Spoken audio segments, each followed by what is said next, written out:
નમસ્કાર, જય હિન્દ, જય ભારત, રાધે રાધે. સ્વાગત છે તમારું આપણી YouTube channel government pension salary in point ન્યૂઝમાં. તો આજે આપણે એવા ગંગાશ્રુપા બહેનોની વાત કરવાની છે કે જેની સહાયમાં સૌથી મોટો વધારો કરવામાં આવ્યો છે. તો ગુજરાત વિધવા મહિલાઓની સહાયમાં વધારો આજ રોજ તારીખ 12/8/2026ના તાજા સમાચાર. તો મિત્રો, ગુજરાત રાજ્ય સરકારે જે પહેલાં સહાયનું નામ વિધવા મહિલા સહાય હતું તેને બદલીને ગંગાશ્રુપા સહાય કરી દીધું છે અને આ સહાય સૌથી મોટો વધારો કરવામાં આવ્યો છે. તેની સંપૂર્ણ વાત આજે સાવ સરળ શબ્દમાં કરવાની છે. તો સાવ સરળ શબ્દમાં વાત કરતાં પહેલાં તમને એક નાની એવી નમ્ર વિનંતી છે કે તમે આપણી ચેનલમાં નવા હોય તો આપણી ચેનલને સબસ્ક્રાઈબ કરી લીજો, કેમ કે આવી કોઈ પણ નવી અપડેટ આવે તે નોટિફિકેશન સૌથી પહેલાં તમને મળી જાય. અને વિડીયો ગમે તો લાઈક કરવાનું ભૂલતા નહીં. તો આપણે સંપૂર્ણ વાત વિગતવાર જાણીશું.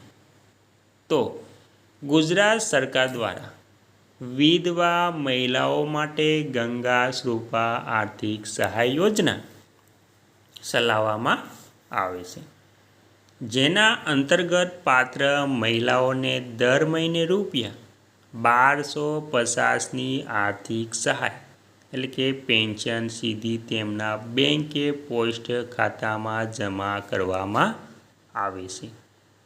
યોજનાની મુખ્ય વિશેષતાઓ: માસિક સહાય દર મહિને ₹1250 લાભાર્થીઓ.